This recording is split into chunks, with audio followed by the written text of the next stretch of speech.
My name's Richard, and this story is mine. I grew up near London. I had a really good standard middle class upbringing, very untraumatic, very sheltered, quite loving at times, quite stoic. Yep. I'm really grateful for my upbringing. Okay. Very structured and consistency, something which I appreciate now as a parent. I just went to a normal school, did normal things. I was quite sporty. Yeah. So I was lucky. I was never really bullied. I was never really picked on, or I never struggled at anything. I was always middle, near the top of middle. And then I came. I think I never really had many friends. Yep. I struggle to remember a lot of stuff when I'm younger. This is the problem. It all merges into one, doesn't it? Yeah, and it does all merge into one. But I know for one thing that I'm very grateful as a parent now for my upbringing, and it's given me a lot of pointers as to what's good for a child. Did you move house? Did you? No, it's very classic, really. We had the same. My parents still live there. Okay. The same house, same road. It's very nostalgic when I go back. I like it. I enjoy it. Whereabouts in London? It's in Hampshire, just on the suburb. Mm-hmm.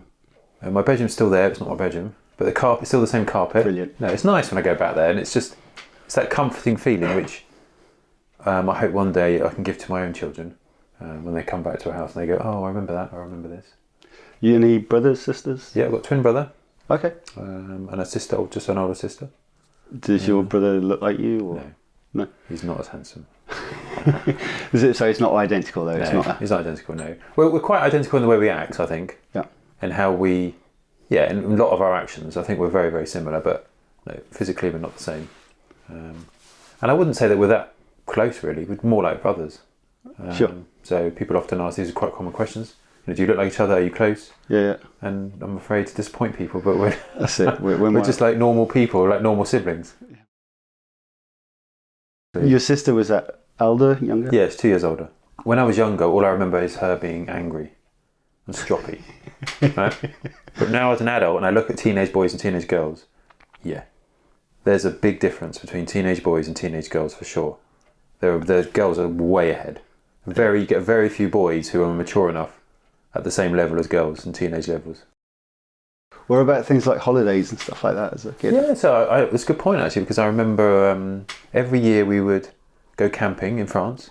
Nice. I think for a week, 2 weeks, I can't remember. Was it in these like big tents that were already pre-built? It was a trailer tent. Yep. Do you remember a trailer tent? Oh, you took your own? Yeah, my dad and my mum used to tow it. We drove down there. Brilliant. On the thing down there. I remember. I've got vague memories of it, but again, camping is something I really appreciate, and I've done now with my own children. What else? I remember as a teenager, I used to be part of the Scouts and the Cubs. Okay. And we used to go skiing every weekend. Every weekend. Nice. I wish. Every year on the coach. With Scouts? Yeah, I know. This organiser. Isn't it funny, isn't it? I don't consider myself from the olden days, but I think every generation looks back to the last generation and goes, "Wow, they would never do this now." Yeah, I mean, when I was at school, there'd be a school ski trip, which the rich kids would go on. Yeah. And there'd be a couple of teachers going, "Yes, we've got a ski trip paid for and stuff." But yeah, it was in the minority that went. Yeah. Well, I guess I probably was one of the we were. Yeah. I don't think I was spoiled. I'm happy to say that, but we never struggled. But I guess these were very accessible. I don't really know. You don't appreciate that as a kid. That's it. You don't. I just have these great memories of doing 4 years worth of ski trips over to Austria, to Switzerland. Nice. And I'd be with my friends in a room. My dad was there because he was involved in the Scouts, but it just felt really free. And it's again another experience I'm really grateful for. So when my child's got a trip, I think, oh my God, you need to go. Have you had a chance to take your own kids skiing? No. I don't know, it was money. Oh, it's crazy money. It's crazy money. I'd rather make sure that I've got enough time than spend loads of money. Yeah. But if I had the money, sure, we go skiing. And going back to the school bit side of stuff, were there any people that sort of inspired you coming through the years at school? Did you get to did someone come along and go, what you need to do when you leave school is this career, or anything like that? Was well, I guess I had I had a quite strict maths teacher. I can't remember her name. It was Mrs. P, something like that. I don't know if she inspired me, but she didn't take my, crap. Yeah. So, I quite like that. People see through the jokiness or the oi oi, that laddiness, and then they cut right through it and they say stop. Do this. So I appreciate that. I think some of the other children quite inspire me.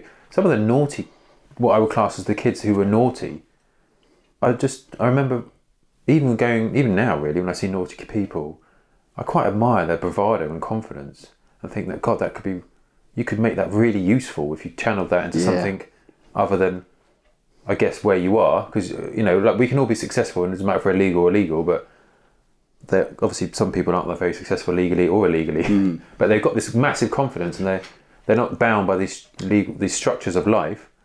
They could do wonderful things. This is it. You see some people with so much energy, but they've never known which direction to channel it, or they get dragged in a certain direction and it takes them down the wrong path. Yeah, I know, totally. So that was quite good for me. Yeah, but I can't think of anyone specific. And coming out of school, did you think, definitely what I want to do next is A, B, or C, or anything along those lines? I had I'm happy to say it was a middle class upbringing, whatever that means for someone else. I know what it means for me. Yeah. And you go to sixth form, then you go to university. It's just it's what I did. Yeah. I don't think I only went to university because I liked collecting videos. So I did this film studies course. Okay. And it was only when I was at university that I realised that actually what I wanted to do was get a tangible skill. So I remember saying to my dad, the first year, come back, I don't want to do this. It's just pointless. At sixth form? No, this is at first year of uni. Okay. I don't want to do it. It's pretty pointless. I just want to be a plumber or something. And he said, stick at it. See how it goes. I think you should stick at it. And I was like... No. What did your dad do, if you don't mind me asking? Oh, he was a manager at one of those jobs that no one really knows what they do, but they tap at their keyboard and they're quite important. And he did well out of it. Yeah. Anyway, so he was like, stick at it. Why don't you stick at it? Give it a go. And I'm a bit placid sometimes and a bit lazy. And I'm like, yeah, all right then. So I stuck at it 3 years. And it was, when I look back at it now, okay, there were some great times. Yeah. But I don't consider it a valuable time. It's well spent time. And I'm glad when I came out that I learned to become an electrician. I think sometimes with university, from the way I see it quite often, it's not just about what you're learning in terms of education-wise of formal stuff, but it's also learning about yourself, learning about others, meeting new people, life-defining moments type thing. Yeah, I guess. Which university you go to? Southampton Solent. Okay. I mean, I get what you're saying, but I don't want to do that and pay £3,000 or £9,000 a year just for that privilege, because I could do that. And if you've got the guts and the bravado and the get up and go, you can do that anytime. Can't you? You can just go and live with people. You can get jobs. God, yeah. So I'm a bit bitter about my uni experience. I'll be honest with you, and I don't believe it hasn't helped me at all. But I don't know that. I don't know if I would be where I am today without it. Did you get involved with any of the clubs and stuff like that at university? I was lazy. Yeah. I was on my PlayStation. I was on when I got my grant, my loan. I just started when the loans came in. Okay. So when I started, it was £3,000 a year tuition fees. Yeah. Luckily, not what it is now. Yeah. And I've just paid that back, by the way. I remember going out and buying a PlayStation and a television in my halls of residence, sticking it in there going, this is easy, isn't it? NatWest bank account, £1,500 overdraft, interest free. I mean, literally people going out buying clothes, thinking this is easy, isn't it? So you'd moved down? Yeah, I've moved down. So you was away from your parents, you were at Solent Uni. I think I made a conscious decision about that. For some reason I felt the need to just get rid of them. I feel bad now in how I treated them. I was a bit cold. Yeah. But I guess that's how it should. It's interesting because some of the younger people I've spoken with, like kids that are at that point where they've just gone into sixth form or equivalent, and they're thinking about university. That quite often their university choices are in their home cities. And I think the cost of living and everything like that, and we use halls of residence costs and stuff, is causing people to do that. And it's intriguing because, For me, the way I remember people going to university is going to a new city and it's moving away from mum and dad, and it's as much that learning experience as to what you're going to learn about a particular course. What I forgot to say is before university I went travelling. Oh really? And that was what you described as going away, finding yourself. That was immense for me. I took a gap year. Okay. I spent half a year working and like doing lots of jobs. In the UK? Yeah, in the UK, doing waiting jobs, bar work, saving up money. Yeah. And then I left with a friend to go for 5 months around the world. You buy these tickets that are called round the world trips, but they're not really. They're just Australasia and a bit of Asia and things like that. And I really enjoyed it. And I kept, even bizarrely for me, I kept a scrapbook. You sound more excited about that 6 months of travelling than 3 years of university. Well, because it was immense. I was completely on my own for most of it, because we went our separate ways. And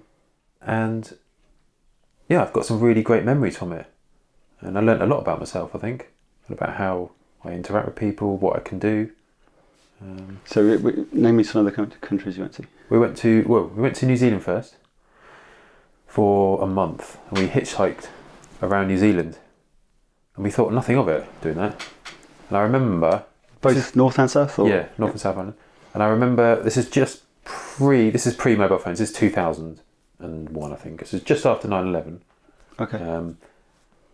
And we went there, and we just decided to hitchhike around New Zealand. So now I say that, and I feel like it took me out, but it's funny at the time. It just seemed like a completely normal thing to do. Right? Yeah.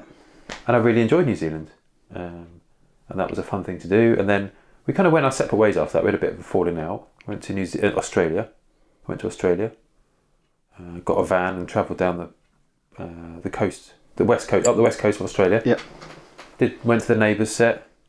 Hold on, West Coast? No, that's in Melbourne or something like that. Well, that's not. It's like in the middle, south. That's coast. where most people go. That sort of south. Yeah, east. It's all a process. Yeah. Because it's all Byron Bay, all that lot. But it's fun. It was a fun thing to me. So I didn't know it was a process at the time.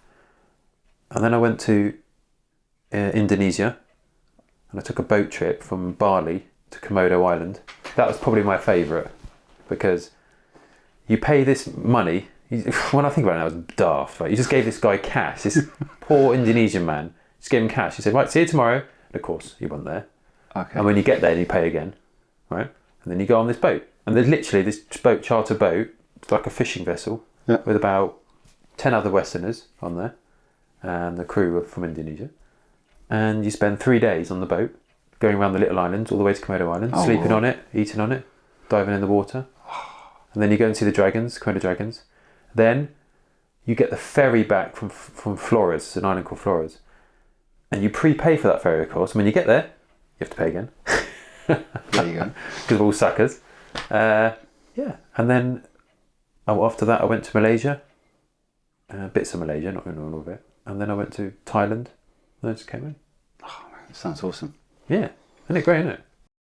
I think actually, when I say remind me what you said earlier, the value that I get from that is the value of these really transient relationships that you can have with people. Where I have it with my work now, where at the time of travelling, I would go to a hostel, we'd meet someone. I remember this guy was called Thomas, this German guy. We were in Whitianga in north of New Zealand, which is, I don't know, some beachy bit. And we went rock hopping with him. We were best mates for a day, and then he just went. That's it. And it's gone, isn't it? And then I wasn't me, we'll keep in touch, we'll do this or that. No, you just enjoy that period, and then you move on, and we met some other people after that. And I really enjoyed that freedom of just not having to maintain these relationships, but just enjoying them while they happened. And if they continued, they continued. If they didn't, they didn't. No wonder you didn't enjoy university that much. Well, everyone took a gap year. I mean, I keep saying it, but it was a real middle class thing to do, right? It's just, we'll take a gap year. Yeah, then we'll go to university. Yeah. I'm guessing that where you live now is in relation to you're not moving back from Southampton. You stayed here. Yeah, stayed down here. And what happens next? Well, I had the same girlfriend right from school, who's the mum of the children that I have. And I had a kind of on-and-off relationship with her. Mm-hmm. And she came down and lived with me in Southampton. We got a place together. Yeah. I realised that I'd become less clever. sorry, I was more clever when I went to university than when I left. Okay. So I was like, I need to do something about it. I slapped myself around the face and tried to do an apprenticeship with electrical work, but then I realised halfway through that I couldn't, well not halfway, 2 months through that, they told me I couldn't do it because I had funding for university. So I just learnt on the job and took the qualifications direct, which was a blessing, I think. Mm-hmm. And we just moved from house to house, and eventually we stayed together right up until about 5 years ago, and we just had 4 children. Wow. And gradually we moved further. We moved North Baddesley, then we moved to Hedge End. Yeah. We were renting, and then we moved to Warsash, Locks Heath, and just this is the area now we seem to have settled in. It's a lovely Kids area. settled in. Oh my God, we're so grateful. I mean, it's such an easy area to live in, isn't it? So 4 kids came along. Yeah. You're not that old, so that must have been quite quick. It was 4 kids in 5 years. It was. Wow. Yeah, it was a lot. That's a lot of pressure. I don't know. I never saw it as pressure. No? No, I didn't. I just kind of had a kid to begin with. I think it just happened. Like, obviously I know how children happen, right? But I would never said, oh, let's have a kid. I think she wants to have a child. I could remember this badly because I know, I accept that I have a bad memory of stuff. But I kind of says, yeah, okay, we'll just have a child. And we had one, and I wasn't that enamoured, I don't think, about having a child at the time. And it was only really probably about 6 months, 7 months into having that child that we decided to have another one. How old were you when the first one came along? 24 or 20, yeah. 24. First one I was 24. And it was only really probably then that I took a real interest in my own children. Okay. And the value that I think that they can bring to a father. And then we had the second one. And then, yeah, I took a real involvement in helping them grow up, playing with them, spending time with them. Luckily my job allowed that. And I lived very recklessly in terms of, we had never had any money. And I remember having to get my tax bill at the end of January, and I was going, and I remember the first 4 years, I think, Dad, can you lend me some money can you lend me some money? Because of course I'll pay it back. Thanks, Dad. But wow, I would never give that first 5 years of a child's life before they go to school is magic. And when they go to school, that's it. So I'm so glad that somehow I managed to spend a lot of time with all those children and do things with them and play with them and give my time to them. Yep. And I really hope that they gain intrinsic value from that when they're older and they feel like they've been loved by their father. That's it. You'll probably never know that until... Yeah, until they go to counselling or something. No, but until their kids come along, you know, that's... I imagine it's when their kids come along and they go through those moments and they're like, oh my God, look what my dad did. Yeah, that's a good point. You know. Yeah, I think so. Yeah, a lot of it maybe was for me, all of that, because I look back at although my dad's a perfectly great dad, I don't think really he spent a lot of time with me. He was very classic at the time, and he was, we're all victims of where we are at the time. Now we're a lot more emotionally aware, aren't we? We're taught to be this, taught to be that. And I wanted to give my children, I picked the things I liked from my childhood, and then added the things took away the things that I thought weren't added value, and put my own things in there. And then I came up with this method of my own parenting, which is just to get involved. Yep. And not just work all the time or see them as an annoyance or a nuisance, but do things with them. So give me an example of something that you took from your own childhood that you've... Well, I never spoil them. As in context, right? To a poor African child, yeah, of course they're spoiled. Or to some poor person in Southampton. Yeah. But, I made sure that we valued second-hand stuff. That sometimes, for instance, here's a classic one. During Pass the Parcel in parties, I used to have this... My wife at the time never really agreed with some of my methods. Probably why we never made it. But I would say to her, they don't need a present every time they open it. It's silly. Yeah. I said, why don't we just do something fun? Why don't we put a grape in each one, or just a joke, a bit of a banana, or something that has nothing? And I did that, and they really enjoyed it. They didn't go, oh, this is rubbish, this is awful. No. And the main present at the end was just basic, tiny little thing. It wasn't anything. I felt like I made the whole the game, fun. And that detracted from the fact that there's need to give kids material stuff which doesn't add any value to them. So that was one thing. And I specifically remember growing up and not being allowed stuff from a vending machine. My mum never used to do that. Yeah. She was like, you don't need that.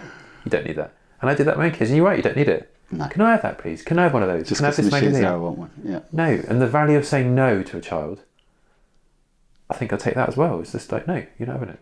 Yeah. No. And, I think many parents are afraid to be nasty to their children. Because they think saying no is nasty. Yeah. However, it is about people. But actually, it's tough love. I think it's real beneficial. I called it, I nicknamed it after a while. I saw this wife swap episode where this guy had a really good relationship with kids. Cut a long story short, he called it rules and relationship. He said if you give them too many rules and no relationship, they will rebel and there won't be anything for you to grab hold of. So if you give them too much relationship and not enough rules, he said you'll just be stressed out and it will just be awful. That's really interesting. There has to be a balance between the rules. So you have to say. So I took that and I thought, okay. So when I used to tell them off, be stern with them, very strict with them, say, no, you're not doing that. I told you not to do that. Go to your room. And then go to the room and then come out the room. So, are you sorry? Yeah, great. Let's move on. Let's have a hug. Let's move on. And done. And then I'd play with them and I wouldn't go back to that point of what they did before. I wouldn't go, well, I'm still really angry with you or blah, blah, says, I feel like they've moulded into, and it's not just me, it's with their mum as well, and other people. I feel like they've moulded into very decent young men and a young woman so far. Good. So hopefully I've helped that.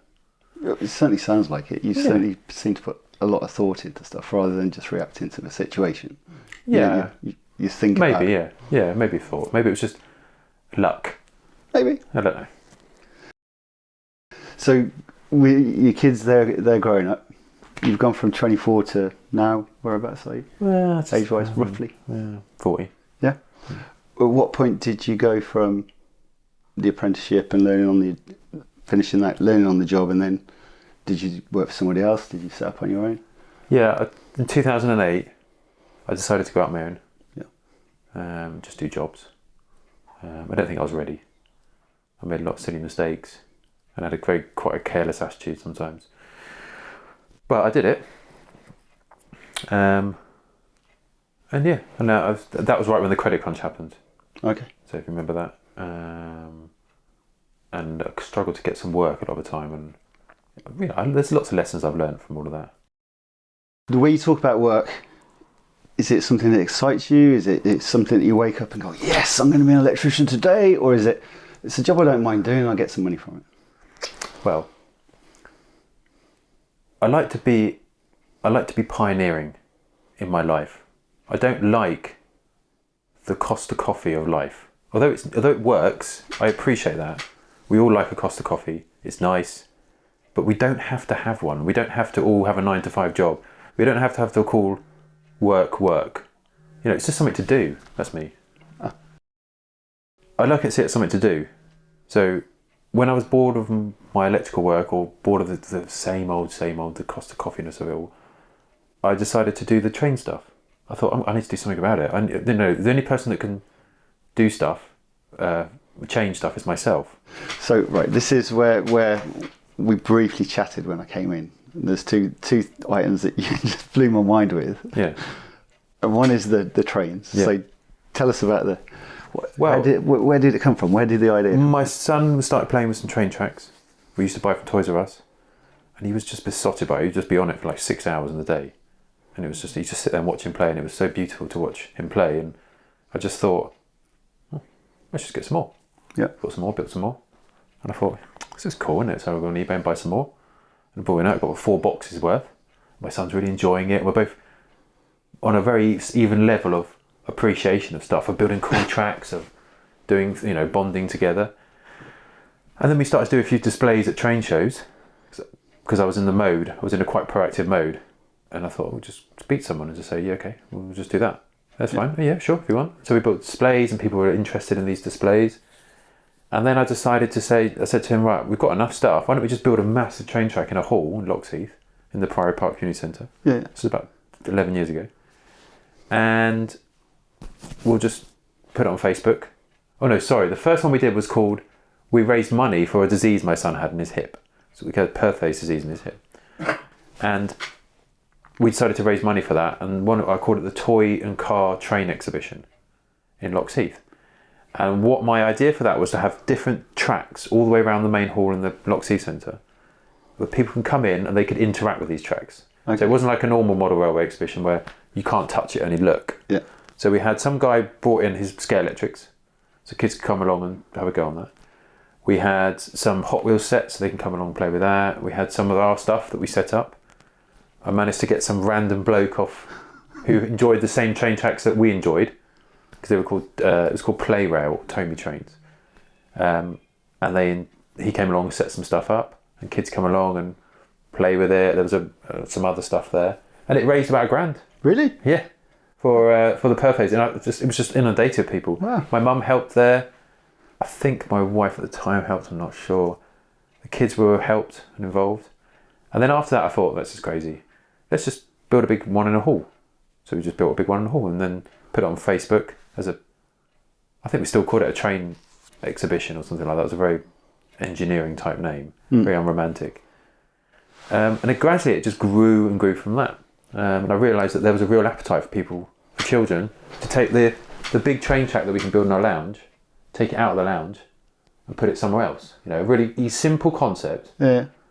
Until this idea was born, like the first bouncy castle. This was the first big train track where people come to a hall and play. Oh, really? Yeah. It doesn't exist anywhere else. And then I ran that, and I just got more and more stuff, built it up more and more, until where we are today. And now, where we are today, you probably have about 10, 20, maybe 30 of these all around the country, these little ones, because of what we started. So they've been inspired by what you... Yeah. This is which I take real...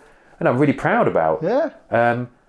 But what we offer, what the business offers that I still run, is it's called Epic Playtime. Okay. Event. Because we can build something that no one else can build, because of all this 11 years of collecting and the stuff that we've got. You own it all. Yeah, it's just phenomenal, the stuff that we've got and what we can build them, and no one else can rival that.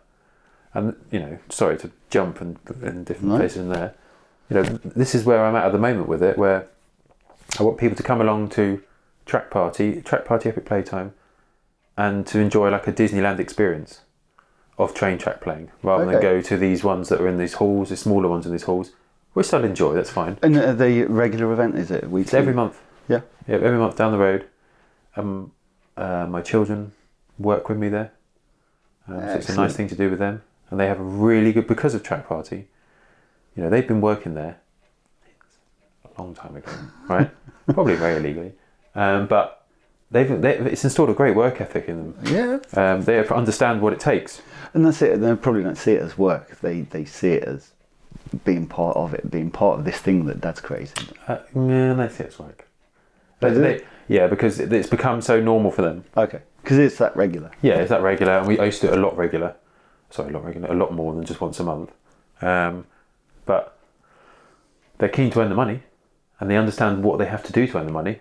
I'm not giving it to them. No, that's good. So I say to them now, if you want to work, this is what you do. You're treating like an adult. You just have to get on with it. So that's it. Yeah. So that's where that idea came from, and it's still going, and I still enjoy it. Good. And to finish on that level, what I enjoy about it now more than anything is that it hasn't become a business where I rely on it for income. So I don't have to do things that people want, like birthday parties, or this, I keep saying this cost of coffee, this is my go-to phrase, of events where everything becomes generic and a blueprint of the same. Yeah. So now what it is this monthly event. Okay, there's some blueprinty bits in there, yeah. But I can do whatever I want. But you found out what works. And it's unique. What you enjoy doing about it. Yeah, and I enjoy it. So some months I change it, I try different things, I'll be pioneering, and if it doesn't work, it doesn't matter, because I don't need to pay myself from it. It's just a very free concept, and I really enjoy that. And how do you see that going moving forward? Is it something that you want it to ever become your main source of income, or is it? Yeah, well, I think so. Yeah, because I said to myself when I was having my children that I'd like to spend as much time as I can with my children, and not be bound by the sort of the concepts of work and earning money.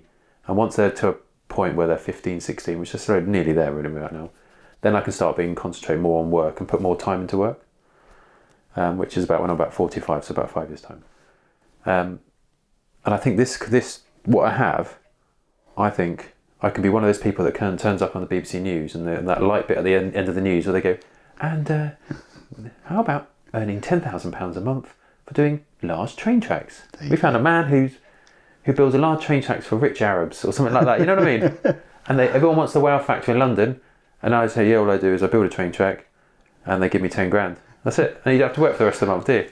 This is it. If you find the market, it's there. But right now, I don't want to do that because I don't want to sell myself out like that, and I want to keep it as where it is and how it is going, because you're not bound by this money. But it sounds like you've got it at the moment. It's there's an element of innocence about it in terms of you're doing it because people are enjoying it, including yourself by the sounds of it. You know, the money's something there to cover the costs, and if you profit from on the top, brilliant.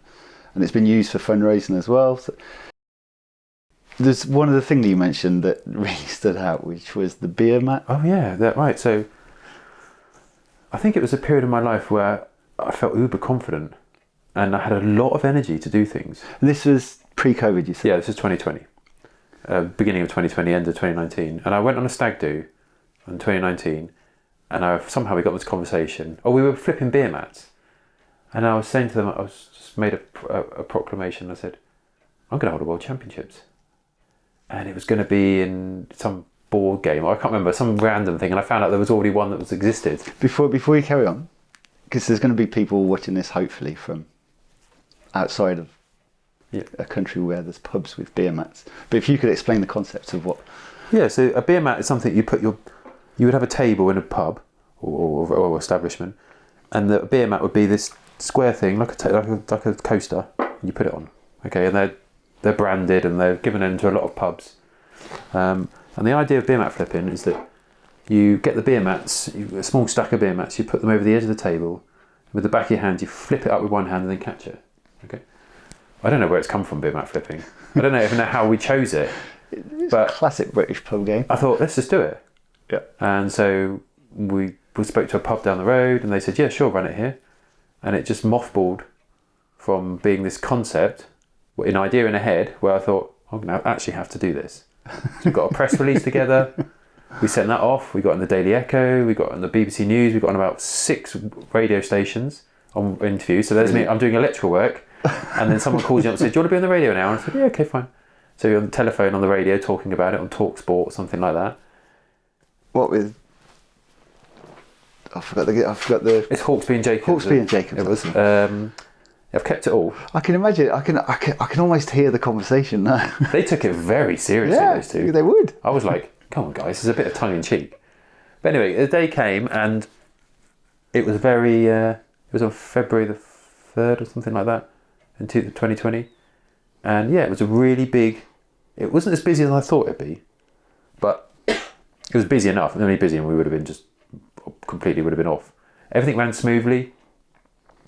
We had some big celebration then. We got some confetti cannons. We had a score chart. Brilliant. We had trophies.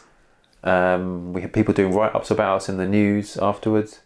And I'm very proud of that. And it wasn't just me I had a girlfriend at the time that helped me do it. Yeah. She was quite instrumental actually in just doing some of the background work, and she helped me at the event. But it's something I would like to do again. But it's about energy and about if I want it enough. It is, but if you go around the pubs now, they're so quiet. Yeah. So quiet. They're dead, aren't they? You know, maybe it's a good idea to go to a pub and say, look, I can get people in your pub with my beer mat. I know, but I've got to want that. Yeah. You know what I mean? If I want it, I know I'll do something. I know myself. If I'm not doing it, it's because I don't want it enough. Yeah. And that's fine. I'll just say I don't want it enough. It's not happening. There's no pressure to do it. So moving forward, you're at a stage where the kids are growing up. Yeah. Your business is established. How do you see life carrying on from here? Do you have aspirations as to where you want to drive your future? Do I have aspirations? I'd like to. I have aspirations. Of course, I have aspirations. Yeah. You know, they don't involve. It's very tricky because now I'm about to get married this year. Oh, really? So my life's changing a bit. And I remember saying to my last wife, when I'm 65, I just want to get rid of everything I own and go and work for the Red Cross, abroad.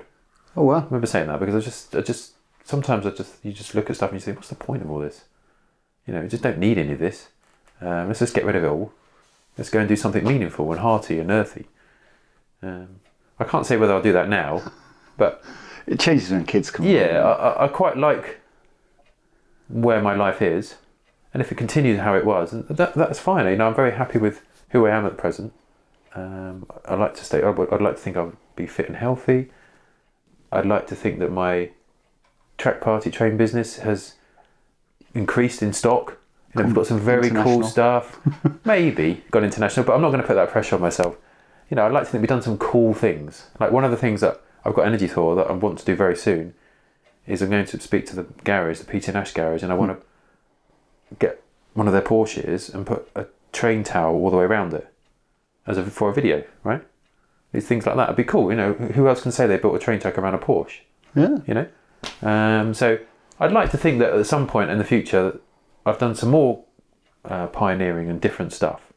And I've not just another World Championships, but just something else, and gone, wow, that was fun. I did that. I made that happen. Do you find other chat? I mean, like you seem quite a fit, physical sort of. Yeah. Do you do any sport? No, I just go to the gym. Yeah, you're not like it's just vanity. I just go to the gym, and I found the routine helps me, and I enjoy it. It's good for your ego. It's good for your sort of adrenaline, your testosterone. I just enjoy it, and I think it can only be good for you, right? If it's done properly, and it's quite a social thing sometimes. And it goes back to what we said about these transient relationships, where there's people I know in my class, and I'm best buddies with them in the class. But when the class finishes, we're gone. And this is it. But this same thing again, though, isn't it? You're all in the same boat. Regardless of what shape, size, or level you're at. When you're in the gym, you're all in the same boat. You've all got to the same level. And you can let your guard down. Yeah. Do what's what while you're in there, but as soon as you're out, that's it. Might not even say hello to them as you walk down the street. It's the same with my electrical work. So I could do 3 jobs in a day, and this is why I enjoy it, because like you said about you when you went around and you met people travelling and it was fun. I could meet 4 people in a day, 4 families in a day, have a cup of tea, have a chat with them, get to know them a bit, and then I just go. And I don't keep in touch with them, you know what I mean, or anything like that. That's it. But when you're in their home, their guard's down, because if you're in their home, all of a sudden, you're not outside the front door, you're in their home. They can relax a little bit, open up a little bit. Yeah. And when people are open, then the conversation flows a little bit, doesn't it? Yeah. So I think that's pretty much it. That's it. All I can say is thank you. Thank you for the very first podcast, hopefully.